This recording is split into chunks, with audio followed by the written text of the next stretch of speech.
All right, there we go. Welcome, everyone. My name is McLean, and this is my live stream for Thursday, March 23rd for Introduction to Vacuforming. And we'll be doing face shells and lenses specifically because I know that's what a lot of people are interested in. What I've got in my hand right here is actually a very famous book, if you know anything about mold making or casting or stuff like that. It's called The Prop Builder's Molding and Casting Handbook by Thurston James. I've had this since high school, and I've actually been doing vacuum forming and things like that since high school, and it's been very helpful for that aspect. The reason we're in the kitchen right now and not in my standard neato green screen studio is because I actually just use my oven. I've got my oven preheated and cooking. I'm sure a lot of people out there would hear that and probably cringe at the idea that I would use my oven to do vacuforming stuff, but it doesn't really bother me that much. My thinking on it is that it would be stupid to cook food on plastic in your oven. That would leach a lot of chemicals into your food, and then you'd be ingesting those leached chemicals directly into your body. But just having plastic in the oven without letting it like melt and get all over the oven, you're not going to have enough like fumes and stuff to really make it any more hazardous than some of the other hazards we go through every day. I have this book here, the super famous Thurston James mold making book, and I've got marked the little intro section here on making a vacuforming table. And that's what like a more professional vacuforming table looks like. You see in his hand, he has the sheet of plastic in that frame. It heats up on his right hand side. The sheet swings over onto the mold and then it forms. But I really don't like that design because the sheet has to be really heated up and malleable. And I feel like swinging an arm like that would just have a high likelihood of it like folding on itself and sticking. So I like to kind of just keep it simply to this classic method here. A couple of key things to my Vacuform setup here. Obviously, an oven. Most ovens are pretty standard sized. I also learned a lot about vacuforming from an awesome site called the Definitive How-To site, DH2 costume guide. If you Google that, they are a really awesome resource. And they will teach you basically, they have a lot of tutorials, and that's how I learned back in as long ago as middle school. And they're the ones that suggested the Thurston James book. So a big shout out to them because I learned a lot of my stuff from them. And basically, they said that if you wanted to have a wider Vacuform frame like you typically do, like a lot of times a Vacuform machine is wider. It's not so narrow. This is actually my Vacuform table here. Let me get my little desk cam and show it to you a little bit. You can see that it's just a kind of standard piece of shelving particle board that has this white laminate on it, so it makes it a little nicer than standard particle board. You might want to use something a little stronger, but I've used this for years and have never had problems with it. And there's just a grid of holes drilled all along it, and that is where the vacuum air comes in. Hey, here's Will, everyone. He just took my mouse. I don't know, he's probably changing something. He's fixing audio stuff for us, because this is still that was why this stream was an hour late, is because this is still very once again a new setup. But here's how the setup looks. Sorry, I'm blind here for a second. But I have the shell just kind of perfectly centered on the Vacuform table, and this is actually weather stripping along the edges here. And the weather stripping is what the frame and the plastic sit on top of, and the vacuum pressure creates that vacuum seal with this weather stripping. And I've had this on here for years, and it's done just fine that entire time. Maybe at some point you'd need to replace it, but I've never had to do that. And I made the edges thicker because there are gaps in the weather stripping, and so I just kind of layered over it like a brick pattern to make sure those gaps didn't let any air in. And so when you put your frame on top of it, it just kind of nice and evenly sucks down and makes that seal for you if your weather stripping is on there properly. And I have that looking at the oven because we'll actually be cooking some plastic here in a second and forming a shell with it. So thank you guys for tuning in again. I apologize for it being an hour late, but you people watching this after the fact don't even know that. So I'll just go ahead and act like that didn't happen. So the first thing we're going to do is we're going to vacuum form this shell. And we're doing it with this frame right here and this sheet of black ABS plastic. The reason I've made my frame this narrow, you can actually make your frame a little wider, was because initially I was buying sheets of black ABS plastic on Amazon, and that's, you can buy sheets of black ABS plastic like this. It's 1/8 of an inch thick. That's the thickness I use. Pretty sturdy. It's not very thin, and it's not gonna fold together and make a collapse under the mask. And so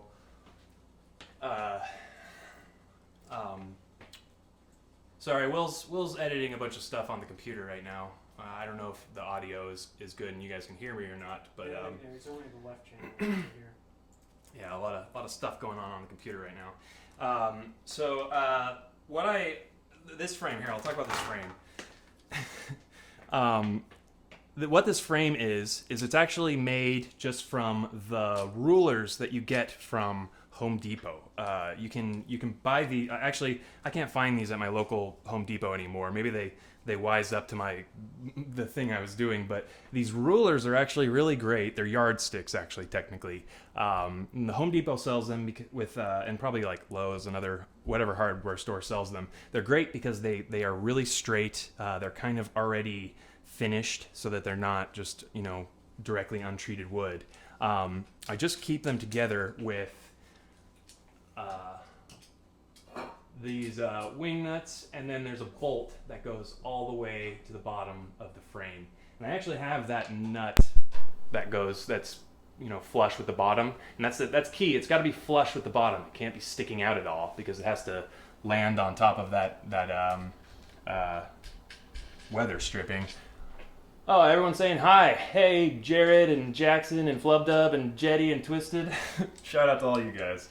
I enjoy reading your comments when you guys are watching the streams. It's always fun. It's sort of like a little bit of validation for doing this. It's a little crazy otherwise, just sitting and talking to the internet.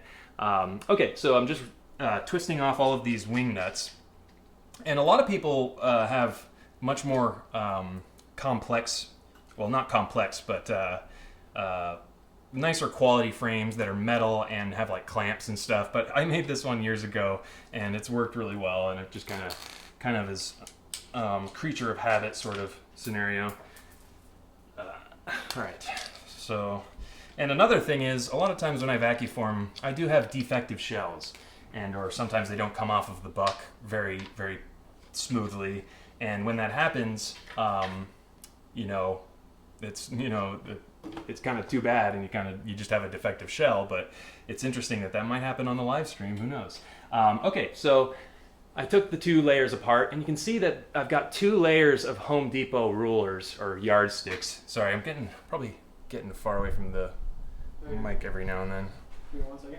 Booming shot. Yeah, we're still perfecting all the techniques.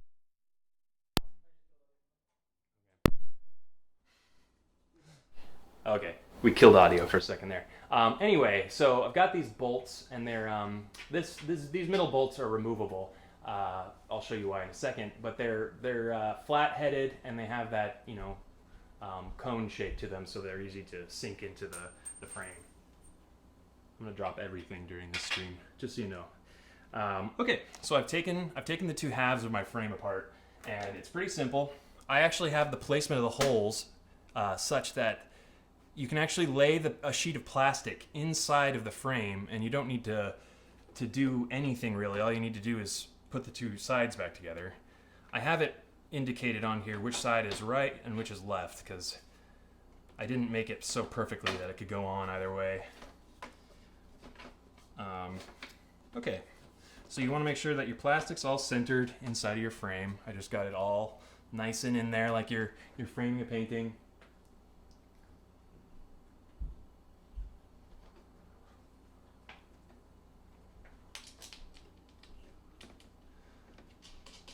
Jonathan East just said Fernando is on Legion. What do you mean, Jonathan? That's interesting. I love Legion. Legion is really good.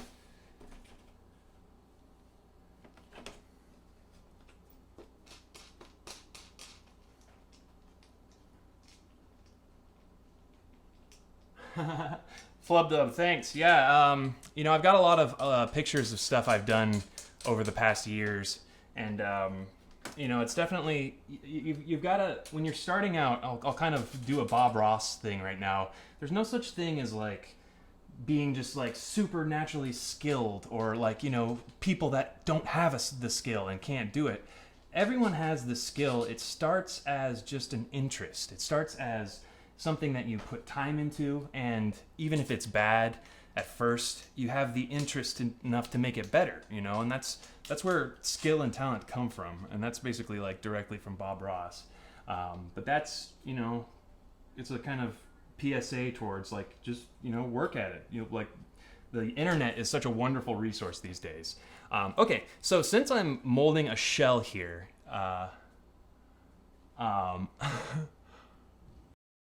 oh, Jonathan, are you talking about Jermaine? That's pretty funny. Jermaine Clemens does look a lot like Fernando.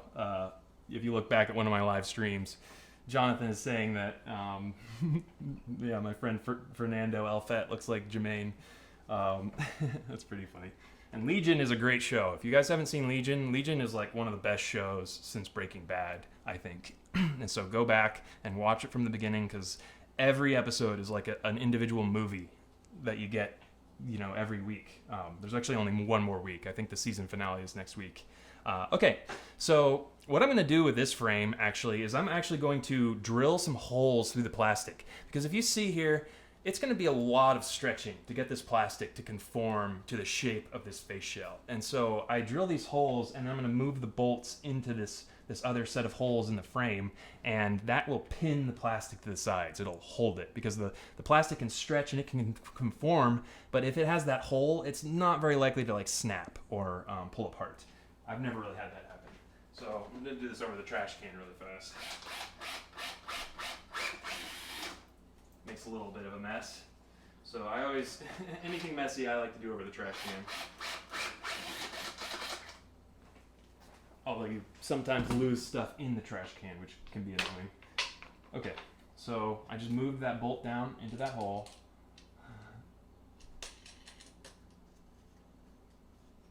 Jake Lavin just speculated. Well, I don't want to get too much into spoilers, so I'm not going to say it out loud, but I think that'd be really cool. They teased they did some really neat teasers in the most recent episode of Legion. Everyone should go check it out. And they've said that they're gonna potentially add other X-Men characters in unique ways. So I won't spoil it, but I think that'd be cool.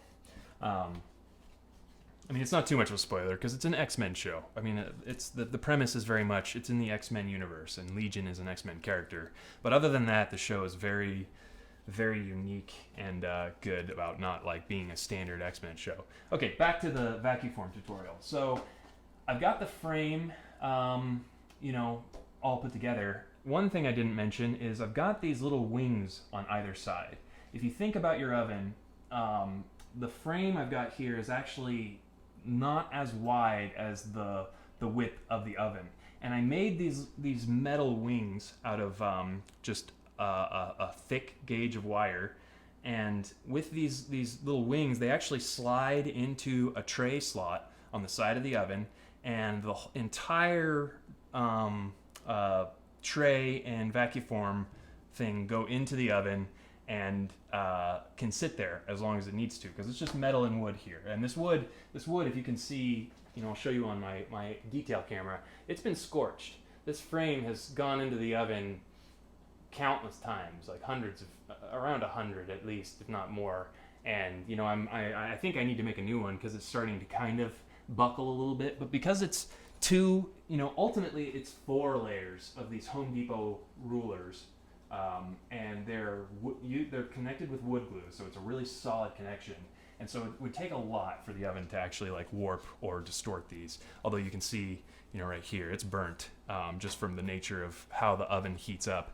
You want to make sure everything's like really clean. You don't want to have any oils or even like dust or particulates or contaminants, because that's going to potentially like bubble. It'll like heat at a different rate than the plastic itself, and it could bubble, or it could create any kind of little defect. And then going forward, before I put that into the oven, I want to talk about the vacuum component. You need a vacuum for the Vacuform machine. And some people might see this and be like, really? This is the bucket head. You can get it at Home Depot, and this is just a Home Depot bucket. This combined, this is about $25 to $30, just with this small vacuum on the top of this bucket. Only costs like $25 at Home Depot, and it's not a strong vacuum. It's only like 1 or 2 horsepower. So I'm sure people out there are probably going to look at this and be like, really? That's gonna burn out or something. But I mean, I've had one of these burn out once, but otherwise I've used it for vacuforming as many times as my frame, like around 100 times. So it's not the best way to do it. Obviously, you'd want a vacuum pump or something like that. But since a lot of my focus here is going to be like, how do you do this stuff at home? How do you do it with what you have in the garage or in the basement? And you might have a shop vac, because that's all this is it's a shop vac. And then if you look over here, I'll get into the construction of my table right here. It used to just be this top component on the Vacuform table here. You can see that it's just a box that has been screwed together right here with these 2 screws, and it's resting on top of these 2x4s. That's actually just the frame I made on wheels to make this a little easier. But I used to just set this on top of a countertop, and so it's just plywood and then a 1x3, and that's that thickness of board by that thickness. So that creates a box. And then over here you can see I've got a little hole drilled in that is the perfect size of my vacuum tube. And then I've also got on the other side, you can't see it here, I have some of that floor foam, that thicker foam that people use for armor. I have some of that inside with a slightly smaller diameter hole cut, so that my hose has to kind of squeeze into that hole, and that creates an even stronger seal. So right now, the inside of this box is totally sealed with like wood glue, and there's absolutely no gaps around the edges. So this is a totally sealed box except for these air holes and this strip of weather tape. And that's basically the concept of a Vacuform machine, is that the plastic will get really hot and droopy, and you take it out of the oven, you place it on top of your mold here, and then it seals down to this weather strip, and the plastic at that point is tinted over your model, and the vacuum pressure makes the soft plastic suck down onto your model. And so that's how pretty much everyone is making face shells and lenses and things like that. You can do all sorts of things with Vacuform, like armor and stuff, but you don't get as precise like corners. Things start to dull, because if you think about it, you're taking an 1/8 inch material and wrapping it on top of another thing, so you can never really get a sharp corner. You can only get a curved corner on top of another sharp corner. So for things like that, I think ultimately you want to do more like mold making and stuff.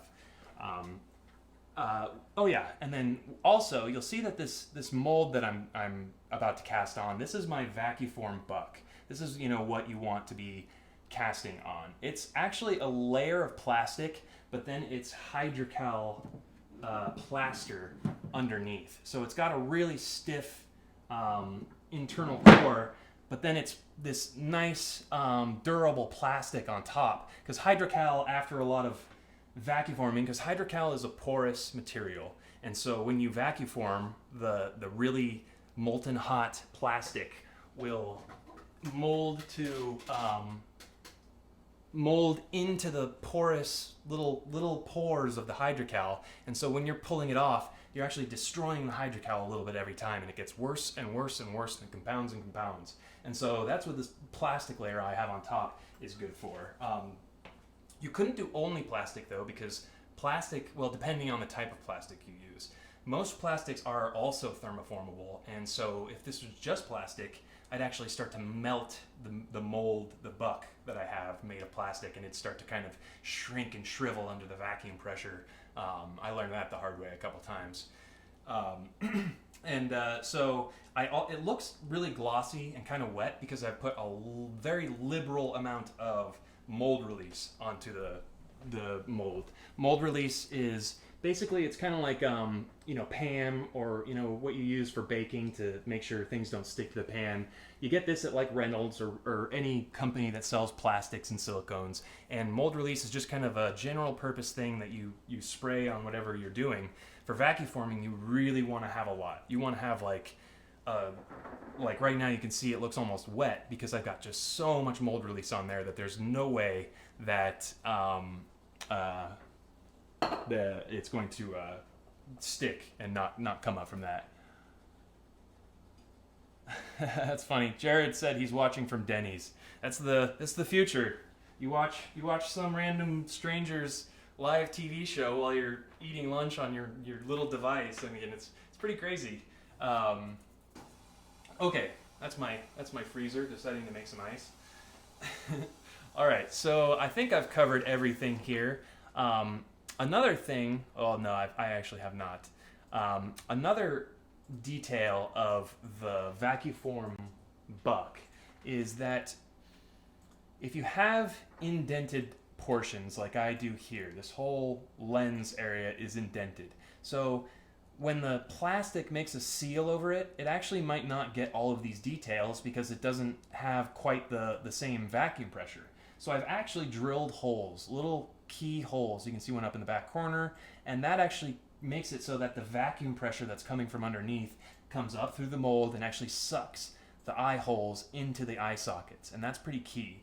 And then even on top of that, I have the lenses somewhere. Gosh, I don't know what I would have done with those. Whoops, thought I had everything ready. That's weird. I don't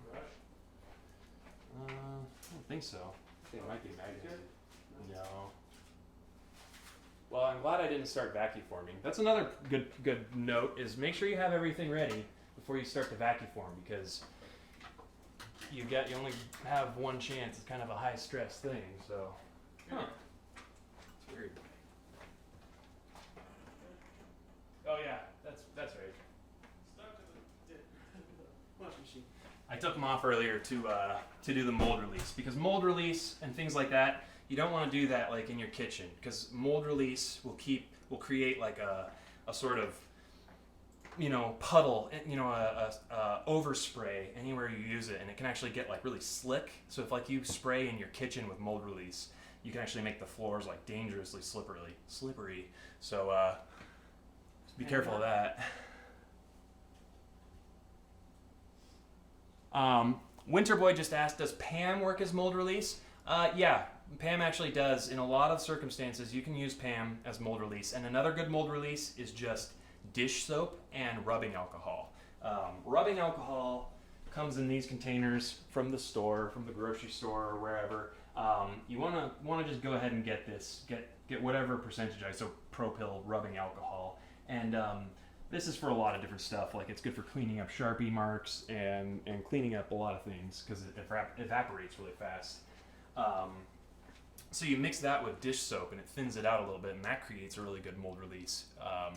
And yeah, you can use Pam. It's just the thing about Pam is it doesn't like thin out quite as nicely, because it's not for that. It's just to make sure that baked goods don't stick to pans. So they don't care about it creating an even coating or things like that. So Pam is just kind of like a last resort. And a good note for mold release is that it's good to do a layer of mold release, let it sort of dry to whatever state of dry it can get to, and then do another layer on top of that. And that is true with Pam. I used to use Pam a lot when I was doing plaster and clay type molds when I first started out.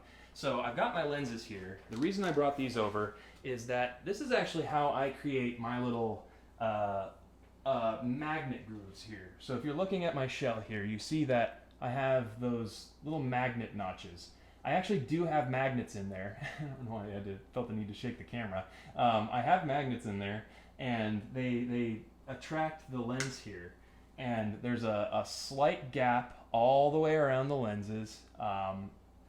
I added this thing. You might be wondering, like, what is that scar thing? This was designed. It's designed to allow the seam to go smoothly underneath the lens. I don't think my 3D model of the shell will have that. Obviously, I mean those things kind of just stick out, and it's better to have the seam sticking out than have that thing be visible. Yeah. Anyway, the magnets are in there, and the magnets are on the back of the lens too, so that when I put the plastic onto the buck here, I'll actually stick the magnets on top, and that will press the lens on top of the shell while it's vacuforming in its hot state, and that creates a perfect groove and recession for the lenses later on. Another note is you'll want this a damp rag. I have this one. It's just a damp towel, and you want it pretty liberally damp, because this is how you're going to cool the plastic once it's on the mold. So once the plastic is on the Vacuform buck and it's getting into all of the little grooves, you'll take your damp rag and you'll really rub it all over the plastic and cool it off. You'll see the steam rising from the heat escaping quickly. One thing to keep in mind about that damp rag is that we're going to be wearing gloves when we take the frame and the plastic out of the oven. So we'll be wearing gloves for that part, but do not be wearing the gloves when you do the rag part, because even just in that little second, I've made the gloves slightly damp, and what can happen is if you touch something hot with damp gloves is it can scald your hands, because the water becomes a super hot steam and wants to escape, and your fingers are right there, and you can just end up really scalding your fingers. So when it turns to the rag part, because you've at that point you've already kind of made sure the shell is getting into all the little nooks and crannies, and then when you get to this damp washcloth part, you got to make sure to take your gloves off, because then you don't have to worry about it, because the washcloth is protecting your hand from the heat, but you don't have to worry about the glove burning you. Okay, cool. So I'm going to go ahead and put the plastic in the oven here. When I open the oven, you'll see that I've moved all of my oven racks. Let me make sure that my oven can open. There we go. Yep. So I've moved all my oven racks down, and I'm going to place my tray, my Vacuform tray, right in the middle there. And I've got actually some cooking pans on the bottom there underneath the tray. You want to have something like that underneath there, because I've actually, in high school, when I used to do this, and I've never done it since, I only did it once, but I accidentally allowed the plastic to get too hot, and it dripped, and it got on the bottom of the oven, and that can be actually kind of hard to clean, and that kind of starts to get a little more hazardous, because it might be melting every time you're cooking something. So what I actually do is I set a timer. I usually set a timer for 5 minutes, but it's been about a minute or so since I started doing that, and I'll do a timer that is shorter, about a minute or two shorter than the amount of time it takes. The first few times you don't know, so you have to just be really careful and watch. But eventually, you figure out I know that it takes about 6 minutes for my plastic to get to a perfectly malleable sort of state. And so I'll go ahead and get my gloves on, get that ready, because that'll be the next thing. Make sure my vacuum's all ready to go. Hopefully this doesn't deafen you guys. Just so you know, you're gonna hear a vacuum sound in a minute or two here, and it might go for about 30 seconds to 45 seconds. It sounds like this. Just so you know, get ready to mute if it's too loud. All right, so vacuum's working. That's gonna happen in a couple minutes here. And you just want to keep an eye on the plastic here. I'm going to move it up a rack. That might affect the time a little bit. Every time you open the oven, you're letting the hot air out, and so it has to preheat itself again a little bit. But that's fine, because we're just making sure the plastic gets to its malleable state here. Try to get it so that you can see it pretty well.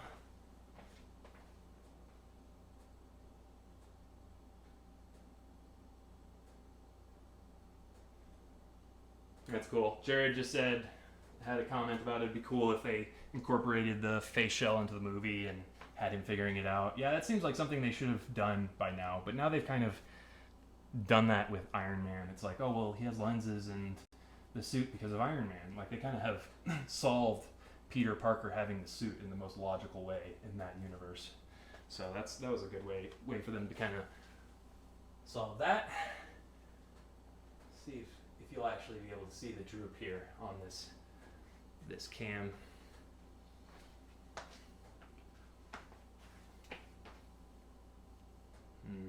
That probably won't work. But anyway, you can see it's just in there. It's going to take a little while before it actually starts to... Oh, yeah, it's kind of starting to bow underneath there. It's kind of hard for you to see because of the reflection. I should pay attention to it.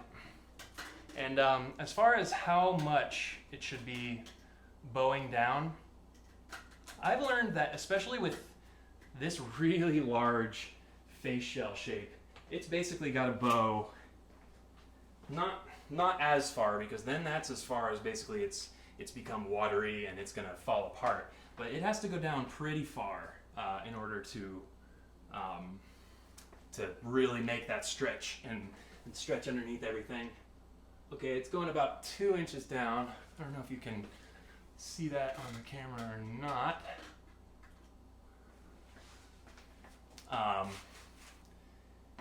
And the another key is the buck has to be really well centered on the actual table. If it's off to the side a little bit, okay, it's time to mold here. Turn your vacuum on.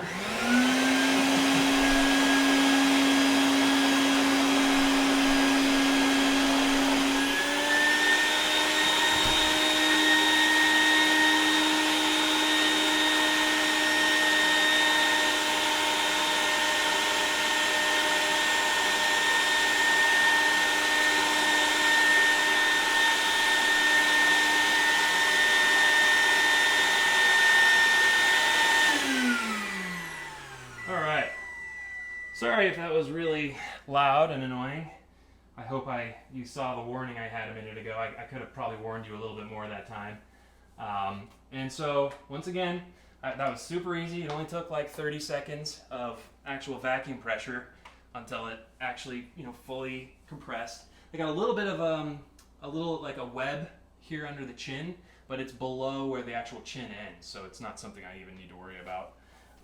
Those are pretty standard. So that's why I actually kind of have the design angled. It took a lot of trial and error to find an angle that would allow the shell to vacuform without getting totally ruined.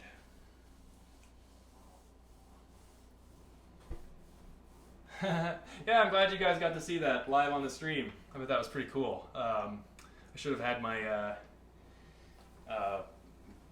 webcam like a little bit. Oh, another note here. While I've got the rag here ready and wet, I like to go through and just kind of pinch my wing nuts and bolts, because usually when I'm doing this, I'm doing a lot of shells over and over. So it's time to trim this thing and get another shell ready to go in the oven. And for our purposes right here, we're actually going to do lenses next. We'll do some clear plastic and do some lenses, which is a little easier. So that's why we're doing that second.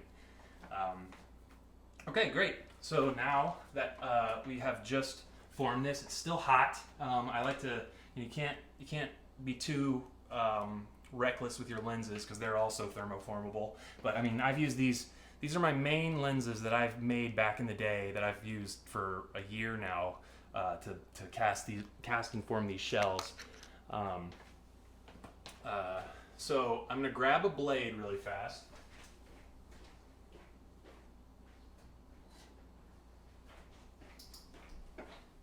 And this is just like a box cutter. It's you can buy these at any hardware store like Home Depot. It's just it's got a long blade that has little snap off segments, so it's really good because it stays sharp for a long time. You can just snap the segments off as it goes, and that lasts you a really long time. And so you don't need it too far drawn out. But just a little bit available there.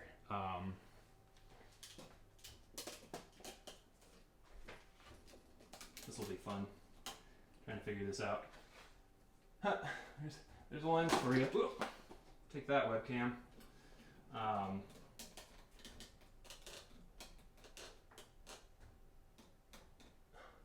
right.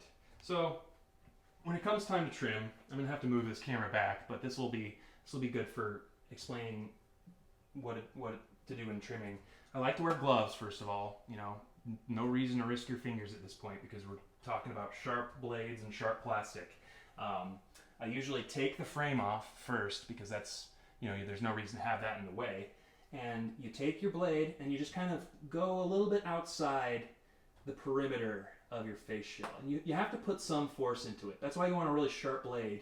And once again, remember the thing I talked about where you never cut towards yourself. And what cutting towards yourself is like if I'm holding it like this and then taking my blade, and this is, I'm not actually cutting here, but, you know, cutting towards myself like this. You know, if I slip, you know, I could really cut myself and hurt myself. So you just never have the blade going towards your body.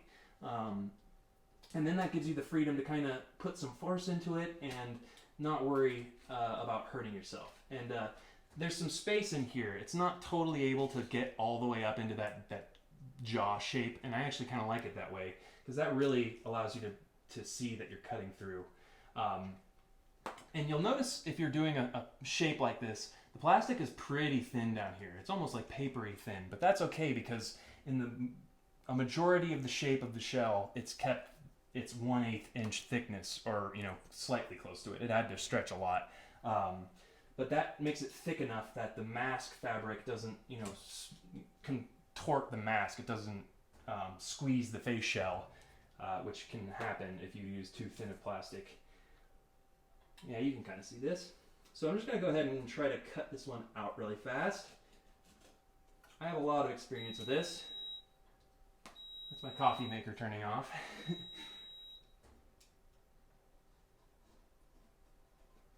Go around the outside. That's that little webbing that happened in the middle of the chin. We'll just have to trim high enough that that goes away. So once again, actually I don't know if I mentioned this, but when you're cutting out things you vacuformed, you want to stay outside of the shape. Like, this is all kind of unnecessary material at this point. This is what keeps it up and off of the Vacuform table. And when you're cutting and trimming, you want to score. You want to go along, but you want to do a scoring motion. It's not just one long cut, because that's when you're going to accidentally cut into your shape or cut yourself. And so you kind of want to just go along doing a scoring motion and getting it off like that. And I usually don't do this right on the Vacuform table. I'll typically take this into my workshop and do all this work separately in there. And also, this thing is a very spherical shape. So if you have any experience with vacuforming, you might be wondering, how the heck are you going to get that thing off of the buck? Because if you're looking at back here, it's a very spherical design. You know, it has a lot of undercuts, and combined with the chin, that's definitely an undercut, and it undercuts all the way around. So that's one big struggle with these face shells is actually getting them to the point of not being such a terrible amount of undercuts. And here's a little secret here. This is the center of the back of the shell right here. It runs, you know, I have a little bit of an indentation that I can see. The lighting, I don't think, really shows it to you that well. But what I do here is I actually trim up about 1.5 inches or like 2 inches up on the center here. And I create this little like stress relief cut.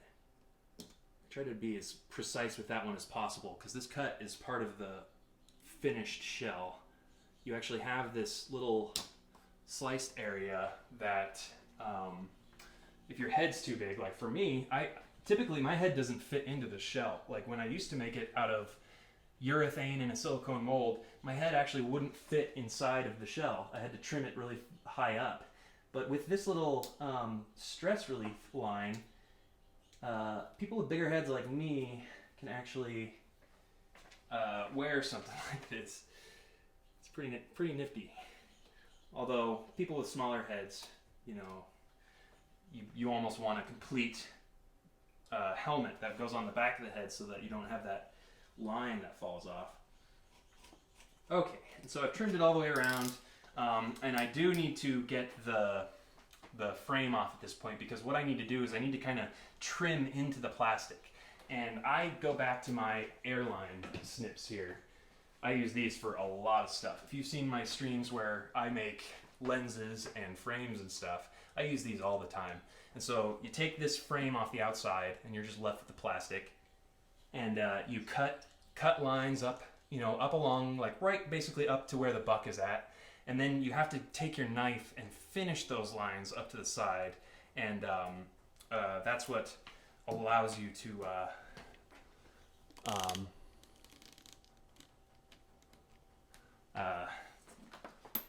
get it out of the plastic and get the buck out for another casting.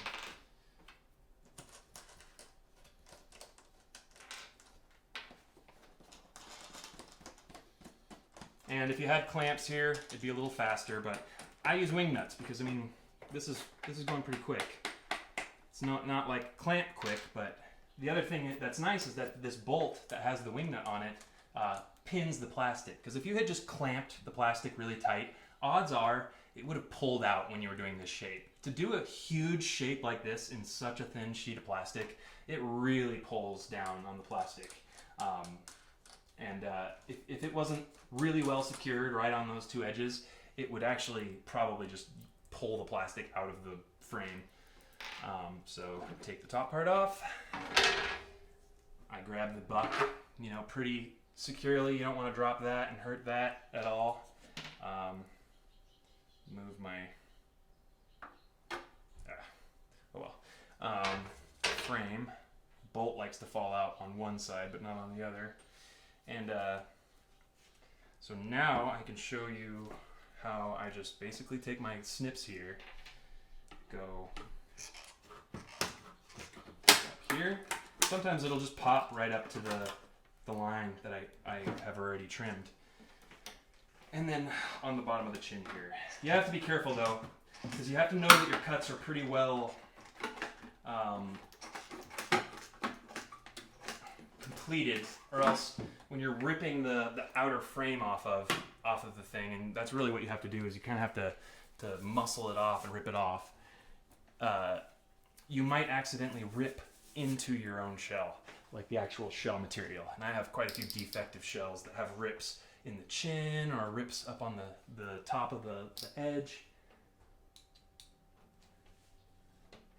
All right. Just making sure that's slice is finished all the way around the edge. And also, when you're doing this middle cut that I did that went all the way down, that's a good time to just keep going down until you meet up all the way down your buck, and you can see it just snapped. And that's a good starter for peeling the shell off of the mold itself. And so now, when it's time for that, I like to make sure and do the exact same thing on the front too. Do a line that comes down from under the jaw, down the buck, and then meeting up with that slice I made with the airline snips. And that gives it a good pivot point on the front. And so here's where you know if your score lines were good enough. My score lines weren't quite good enough right under the chin.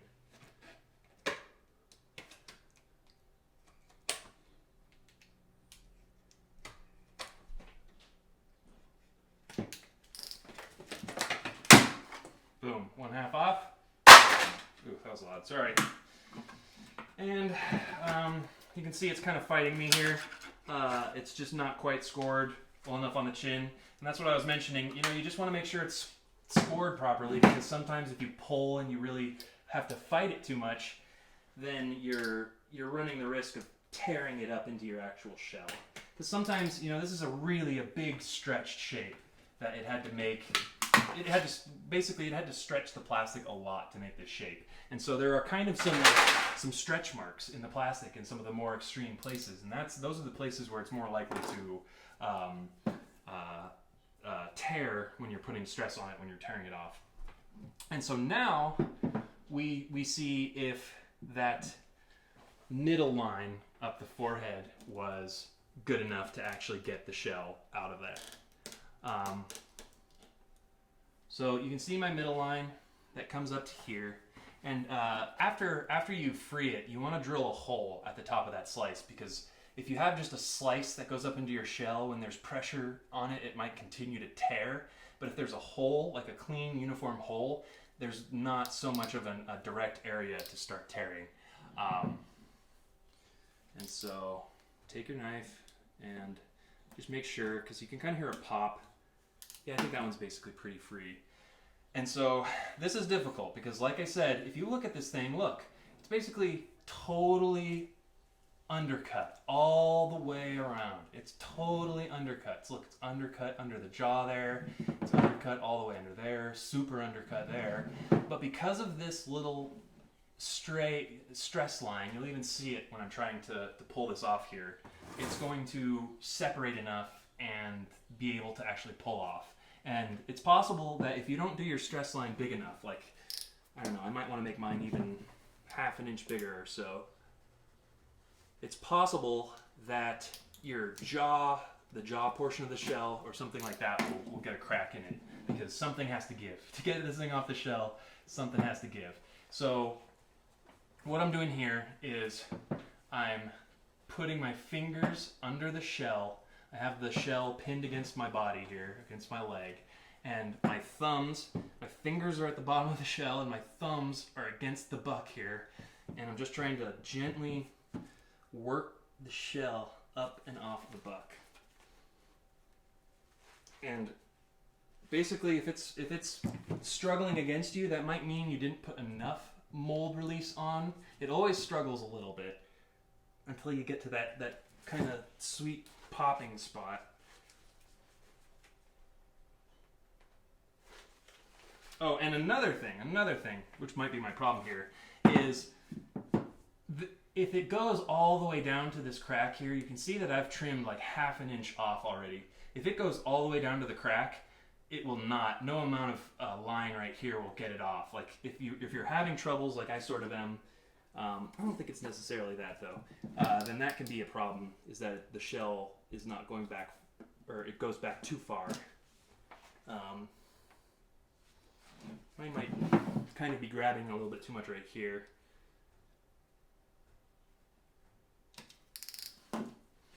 Okay.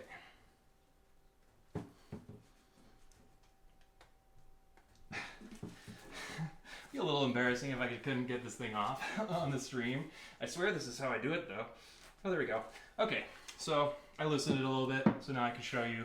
This is typically how it goes a little bit easier. So I kind of position it pinned against my leg there, and then lift with my fingers against it, with my thumbs pushing down on the buck.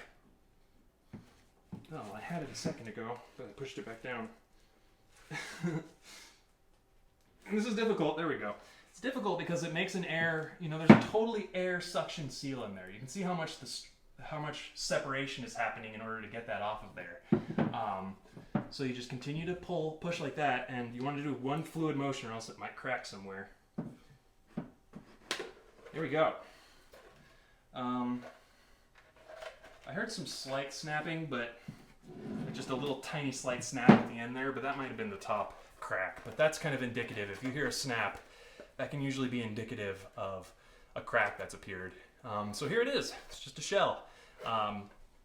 Once you get the magnets and everything in it, you have to take a Dremel and really clean out the eye holes. But it already has the magnet slots in it. And so those magnets are basically, or those lenses, I should say. Those lenses are, nice and in place right there. It does need cleanup. I would put this on my head to show you, but it's full of mold release from the surface of that shell. And so at the moment, you wouldn't want to touch this against your face. You'd probably get, a million zits or something from that specific industrial mold release glue. Okay, so now that we've gotten that done, and while I still have my oven up and raring, we'll do part 2, lenses. I have my Vacuform table. It used to just be this box, like I said earlier, that sits on top of like a counter or something like that. And that was functional. That worked because it also didn't take up very much space. I was able to put this, kind of just off to the side, and it didn't take up very much space in my workshop. But now I've got these shelves built into the bottom of it, and those are really helpful for molding, keeping my other active molds ready to go. And so the next thing that we'll do here is lenses. And I've got my lens tray right here. And as you can see, there are a lot of lens bucks on this. Each of these has both halves of a lens, or either side of a set of lenses, I should say. And each lens needs 2 of these pieces of plastic. So technically right here, between these 4 lens bucks are 2 sets of lenses, if fully completed and stuff without defects. That's the key. It's really easy for there to be little defects on these because you need your lenses. Let me get so you can see my face. You need your lenses to be really clear. We're using PETG plastic. That's this stuff right here. This is what like soda bottles and packaging material and stuff is made out of. So this stuff is designed for thermoforming, and it's designed to be strong and durable. Its biggest downside is that it does scratch. It's not as good as acrylic or polycarbonate or Lexan or any of those about scratching, but it's got so many, and it's really thin and strong and flexible. It'll flex before it'll break. It has so many, and it's easy to work with. Really so many things that are like positive that I think it's worth the trade-off of scratching. And these lenses, I've had these for like around a year now. They're made out of PETG plastic, and I have never seen like a bad scratch on them or anything, that is like really makes the suit look really bad. I mean, even if it did get a big scratch in it somehow, you wouldn't notice it unless you were like right up against the suit, or unless there were so many scratches that it lessened your visibility. But then you just need to be taking better care of your stuff. So this stuff has a film on it that you have to take off every time you do one of these. It's really irritating because It's really irritating because when you take this film on and off, it becomes so static electricity filled. Like I can just feel the field of static electricity right next to this right now.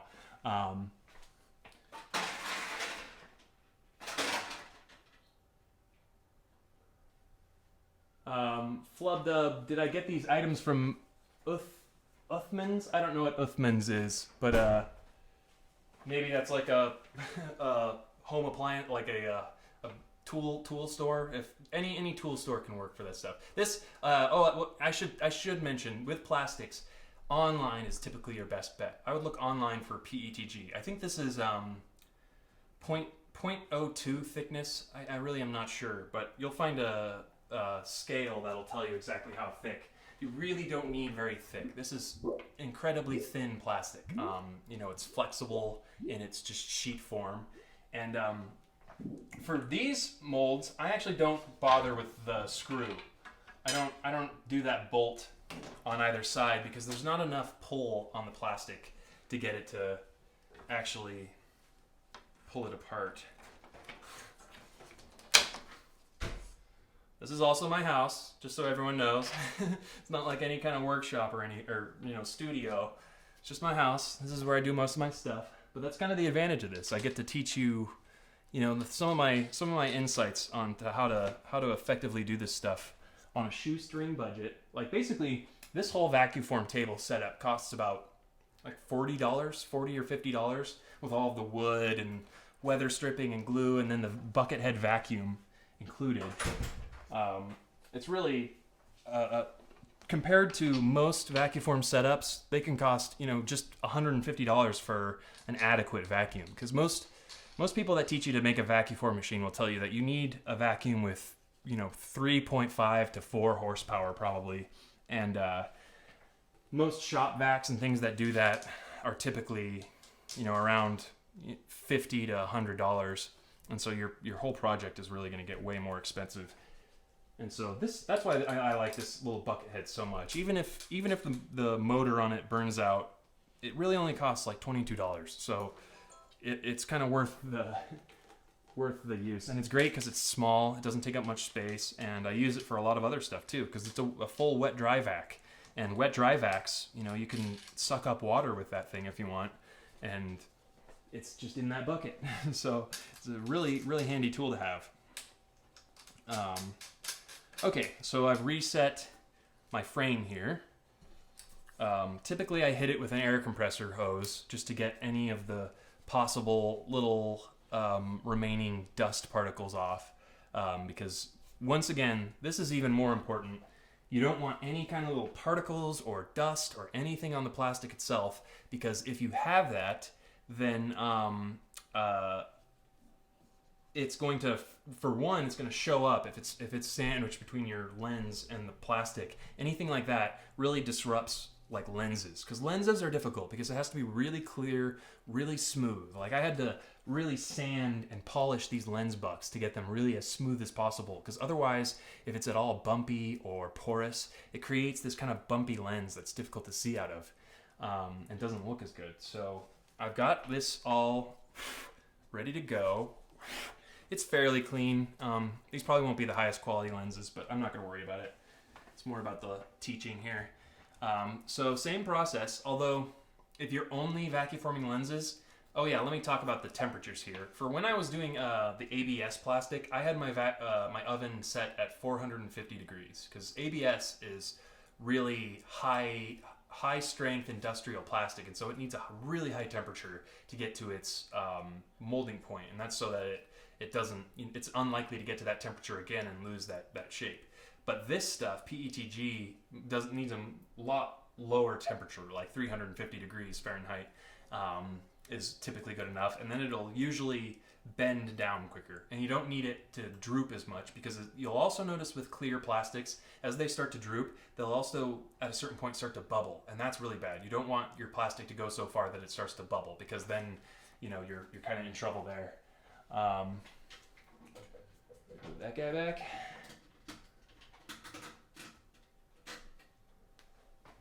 Ooh, looking at the ground. Nice. Oh, yeah, both hands here.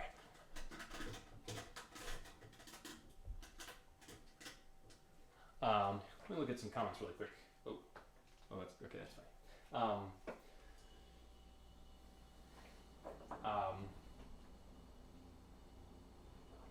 Flubdub asked what my how old I was when I made my first suit. I was in 7th grade. So I think that's 11 or 12 when I made my first suit. I did Boba Fett, and I'm not even really sure what made me want to do that suit, but I just I saw an ad in the newspaper for Starfest in Denver, and so I was like, I need to make a Boba Fett suit, and so I just kind of did it. My mom helped me out a lot, and we did that and made a pretty neat Boba Fett suit. It even had LEDs red LEDs in the chest plate, because my mom had these like Christmas LED sweater things that would like blink for like a Christmas sweater, and so it was just like, oh yeah, I'm gonna put those in.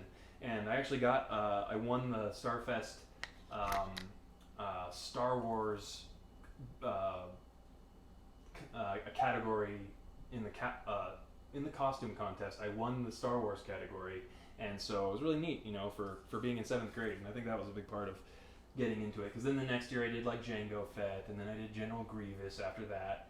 I did Dr. Octopus back then, and I actually did like some metal arms. Unfortunately, I was just really bad about taking pictures and videos of my stuff back then. That was like before every phone had a camera for video and photo taking. So if you didn't actually have a digital camera or a film camera or a video camera to take stuff, then you just kind of were out of luck. So you guys are lucky if you're young right now. You can take a lot of pictures of your work, because you'll look back on it someday and you'll really like it.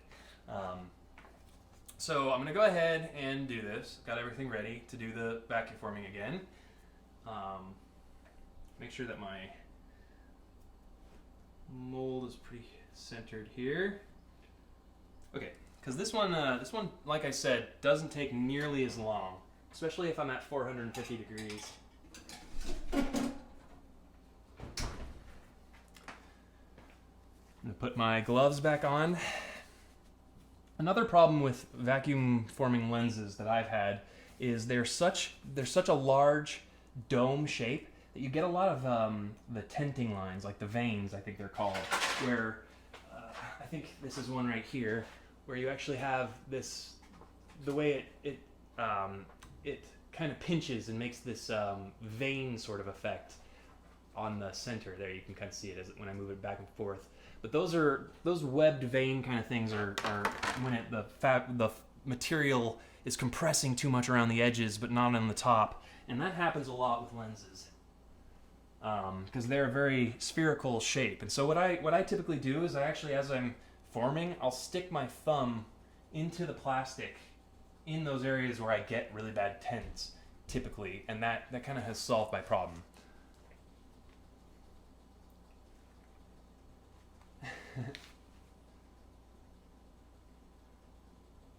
Winter Boy asked if I've entered other costume contests since then. No, not really. They're always very political. Okay, time to form. I always get distracted.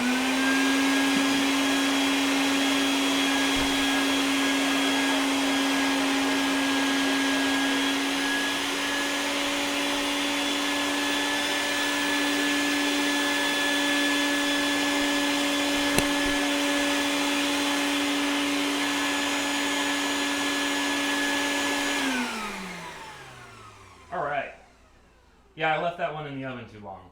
Like I was saying, PETG doesn't need nearly as long in the oven, and it doesn't need nearly as hot of a temperature. So kind of the combination of both of those things.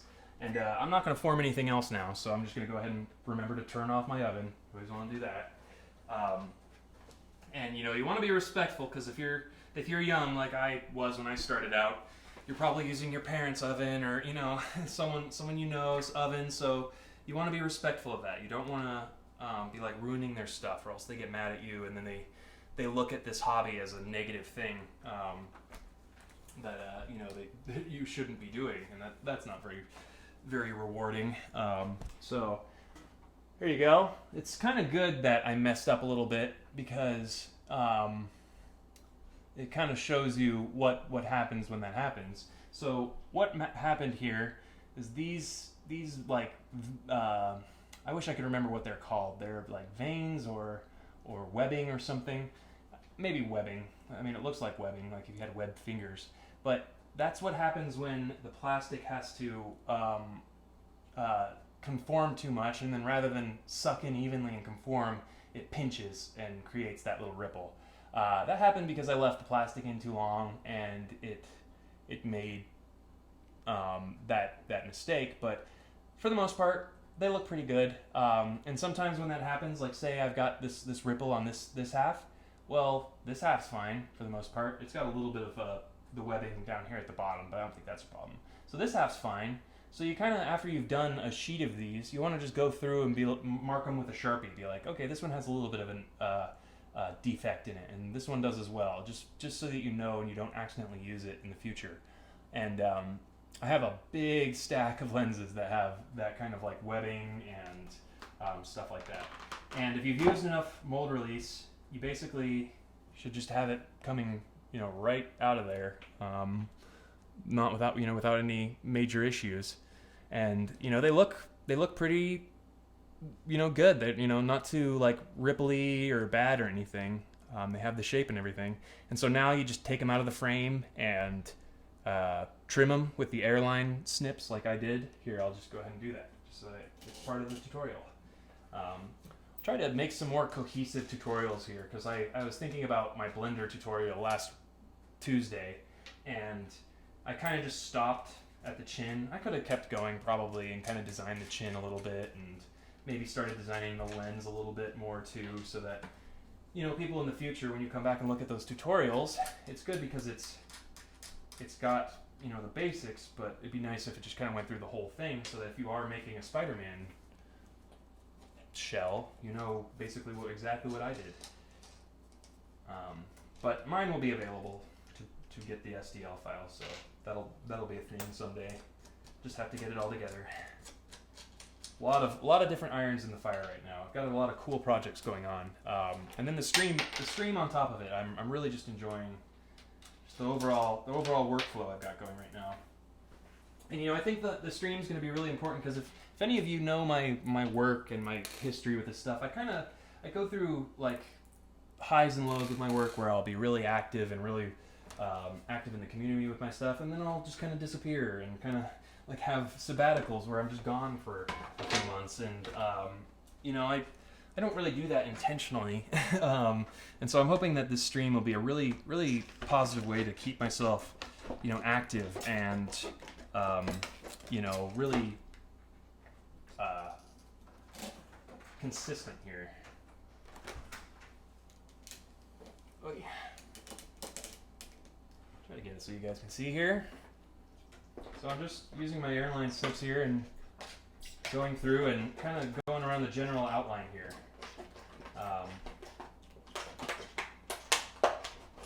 I actually will cut it like two larger outlines here.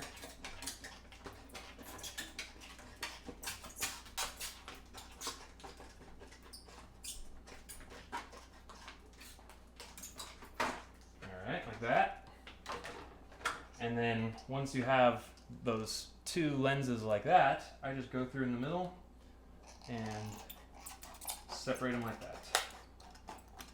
Just gotta be careful you're not trimming into the shape of the lens design.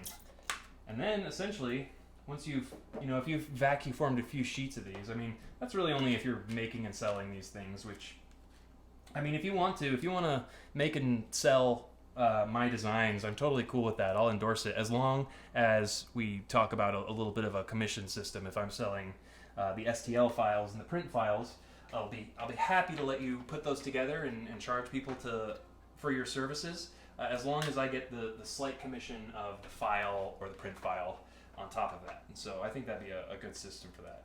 And so that might be a reason someday why you'd be making a lot of these, because there's a pretty high demand for this kind of stuff. So if you're interested in that, all you have to do is contact me, and I'm willing to talk to people about becoming like licensed McLean model face shells and lens vendors, so that things can get out there faster, and you can also make a little bit of spending money with it, and you can work on your own projects.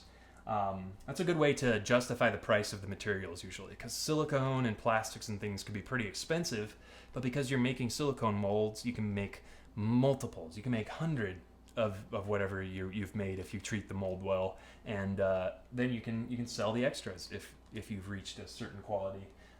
So that's a viable thing, especially if you're sort of young and you don't know where to go for stuff like that.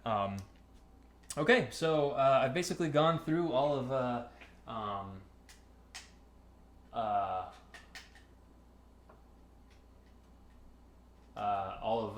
Vacuforming, so I'm going to do questions now. I just noticed right now that Fernando's here. Hey, Fernando. I can't remember who said earlier, but they said that you look like Jermaine Clemens, who's in Legion right now. I don't know if you're watching it, but someone came in earlier.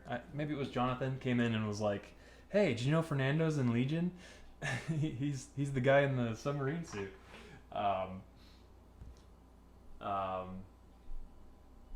Yeah, Flubdub, I'm not sure what Uthman's is. Flubdub, where are you at? I'm curious. Like, what area are you located in? Because that kind of helps for me to know where people are at. Because a lot of times I say things like Home Depot and Joann's, and those are the American type stores where we typically get our things. But I'm sure in other countries and other places, that's not as standard for. I don't think Home Depot is as standard in other countries, although it might be. I'm sure it's in other countries.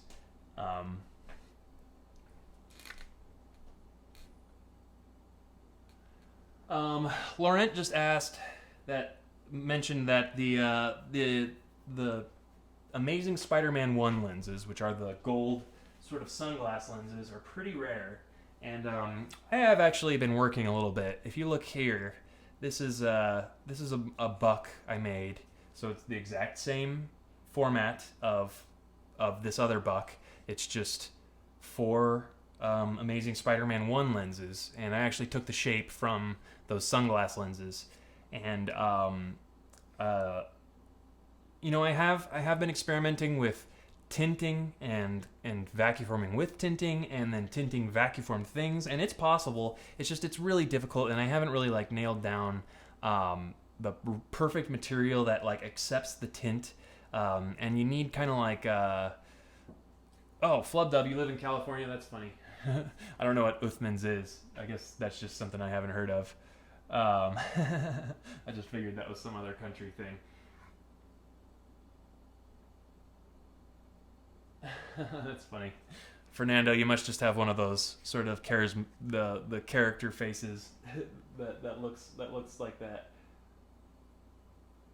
Yeah, if you watch Legion, Fernando, Jermaine does sort of bear a resemblance to you with he has some like facial hair, and they make him look a little older.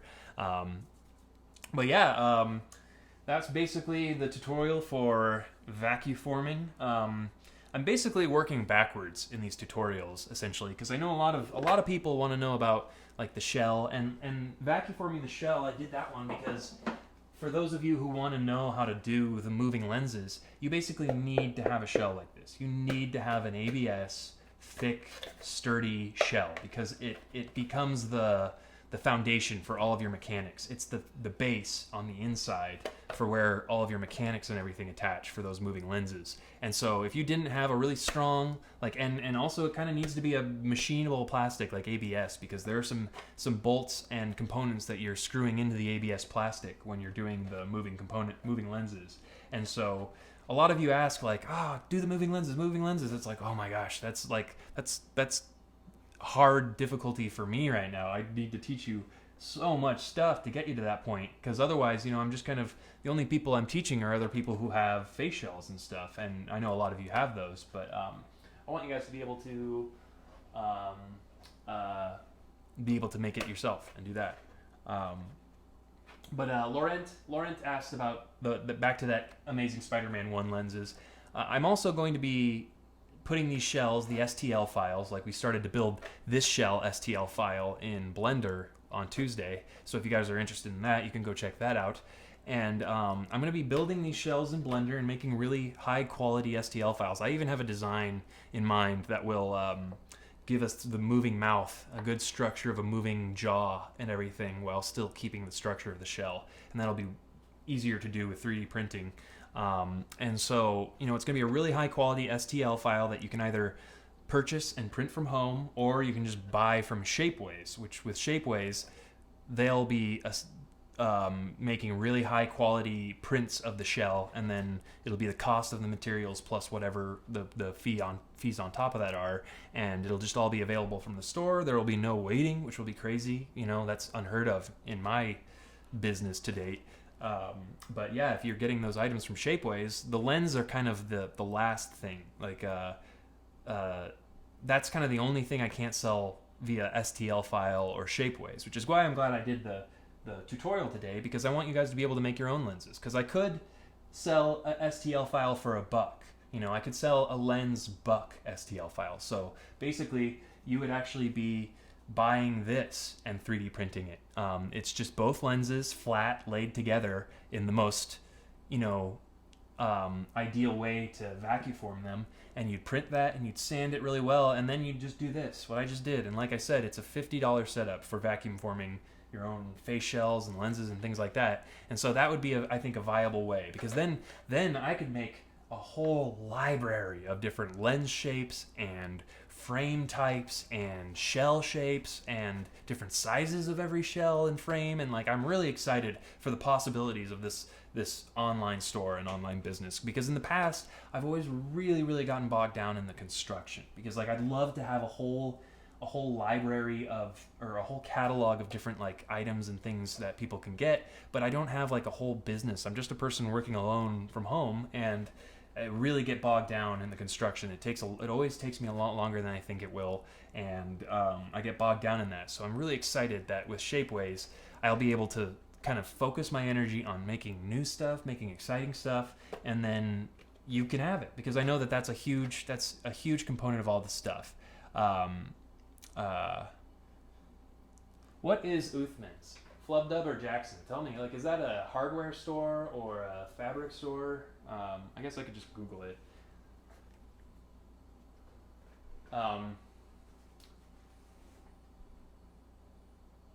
Another exciting thing while I've got you guys here, and the stream's still going.